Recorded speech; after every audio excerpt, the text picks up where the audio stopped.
Assalamualaikum warahmatullahi wabarakatuh. Saya Afif Farhan, mahasiswa UIN Sunan Gunung Jati, Fakultas Sains dan Teknologi, jurusan Matematika, NIM 11970100005. Ini menjelaskan tentang UTS basis data mengenai Database Management System. Ya, langsung saja. Database Management System atau disingkat DBMS atau dalam bahasa Indonesia disebut dengan Sistem Manajemen Data atau disingkat SMBD. Database Management System atau Sistem Manajemen Basis Data itu merupakan software atau sistem yang dirancang dengan tujuan mengelola suatu basis data dan menjalankan operasi-operasi terhadap data yang diminta aplikasi serta juga pengguna. Nah, data sendiri merupakan informasi dari karakteristik suatu objek yang dicatat. Mengapa harus DBMS? Dalam menangani suatu aplikasi yang memiliki kompleksitas tinggi, seorang perancang aplikasi ataupun programmer akan kesulitan dan membutuhkan suatu alat bantu atau sistem yang dapat mengorganisir kumpulan data yang masif agar dapat didistribusikan sesuai oleh kebutuhan aplikasi dan juga pengguna.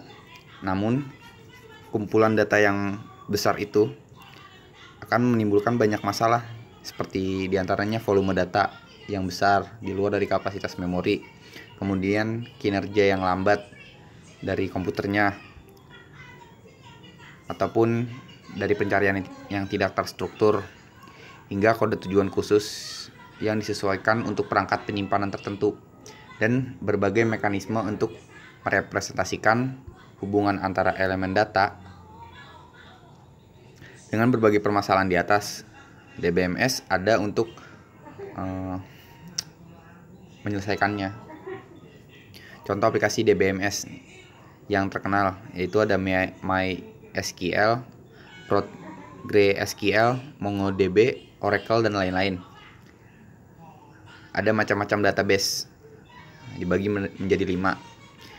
Yang pertama itu relational database yang berbentuk tabel, kemudian ada object oriented database tercakup oleh kelas, kemudian ada deductive database menyimpan data sesedikit mungkin, kemudian ada hierarchical database yang merupakan model lama dengan struktur pohon, dan ada network database yang menggantikan bentuk pohon hierarki menjadi sebuah graf.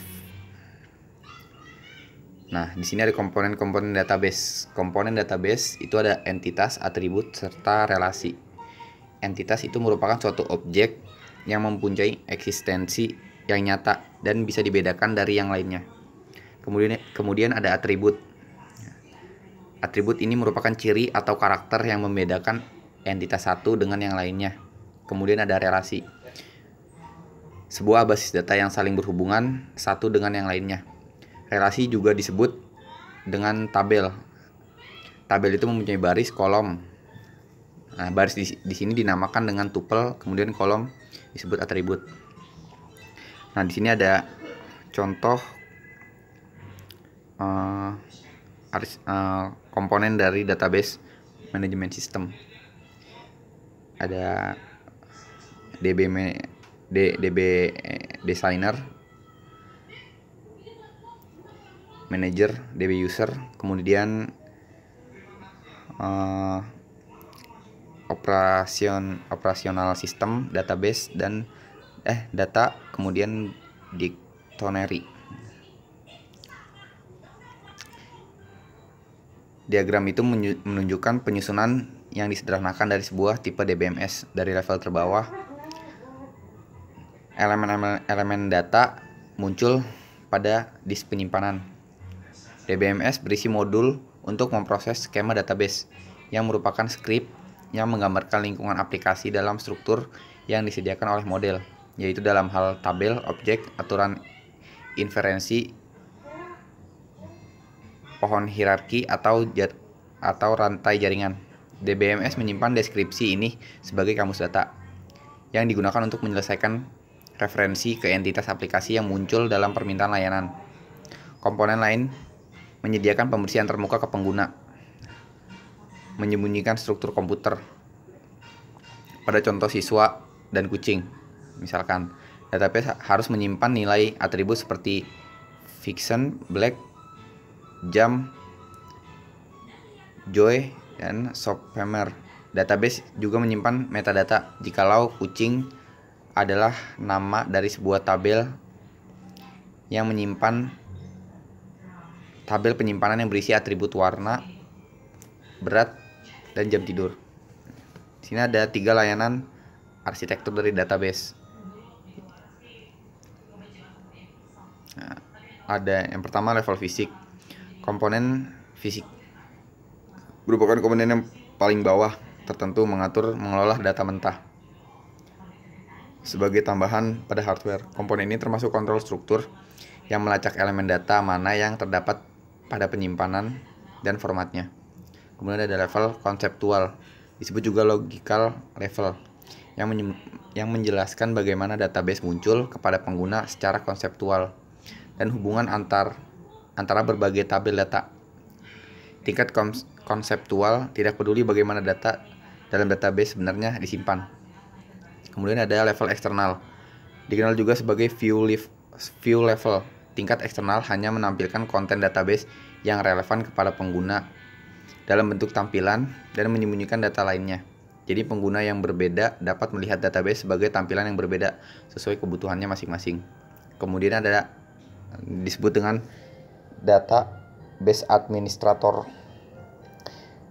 DBMS juga melibatkan peran manusia atau programmer dan juga disebut sebagai database designer, karena setiap perubahan data harus terkoordinasi secara terstruktur.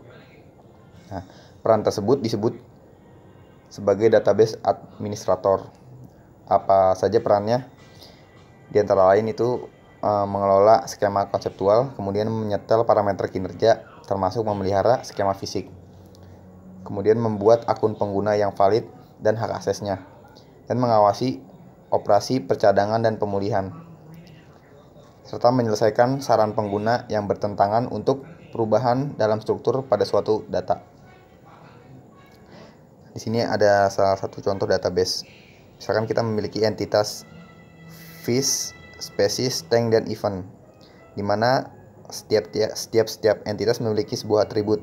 Seperti fish memiliki atribut nama dari fish, kemudian ada color atau warna dari fish, kemudian white itu berat dari fishnya, kemudian ada species yang memiliki atribut name yaitu nama dari spesiesnya, kemudian ada dietary preferensi dari spesies, dan tank. Entitas tank ini memiliki nama tank, warna, dan volume, dan kemudian juga event, dan seterusnya. Nah, di situ ada terdapat 4 entitas. Nah, setiap entitas akan dibedakan oleh atribut yang dikelompokkan, sehingga ada beberapa